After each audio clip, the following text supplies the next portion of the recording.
family members, and guests, good morning. We are gathered here today for a very important occasion, the graduation of Urdaneta 1 Central Schools class, school year 2010-2011. Please allow me this opportunity to look back into my experiences in this school. I enrolled here in the school year 2005-2006 and luckily became a part of first grade class of the SPED-FL, then the former curriculum. Becoming part of Urdaneta 1 Central School was okay despite my not so smooth yet humble beginnings in this school.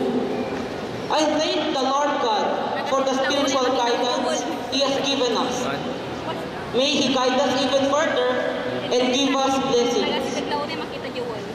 Ang pinakamataas na karangalang natamo ko ngayon sa araw ng ating pagtatapos ay masasabi kong isang gantimpala. Gantimpala sa lahat ng pagsikap, pagtitiis, at pagtsatsaga, hindi lamang para matuto, kundi para bigyang katuparan din ang isa sa aking mga mithiin.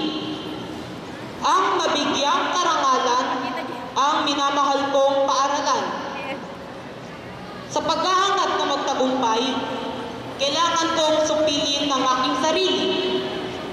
May mga pagkakataon na dumarating ang kabiguan, subalit hindi ko binibilang ang aking sarili na isang talunan. Manapa, nagsisilbi itong hamon sa akin para lalo pang magsumipag at magtiyaga.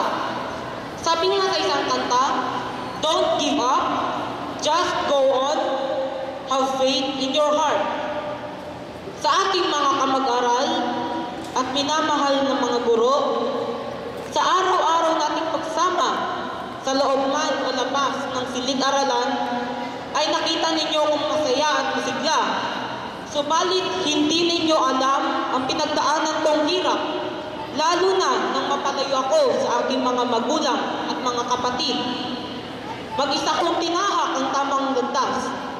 Tinuruan ko ang aking sarili na tumayo sa sariling mga paa. Nasanay akong matulog at gumising mag-isa. Naranasan ko nang matulog ng napakalalim ng gabi para lamang tapusin ang mga araling bahay o kaya naman ay mga proyektong pampaaralan. Maraming pagkakataong wala akong maasahang iba kundi ang aking din lamang sarili. Naiinggit ako sa mga batang naglalaro sa labas sa panahong walang klase. Subalit, hindi ko pinagsisisihan ang lahat ng nangyari dito sa akin. Sa lahat ng mag-aaral, ay ito ang may papayo ko sa inyo. Walang mangmang sa taong masikhay mag-aral. I thank my teachers and school officials for the understanding and patience they have given me. Looking back, I can be sure that I am not the easiest pupil to deal with. I talked with my seatmates, doodled on my paper, and even played while lessons were being given.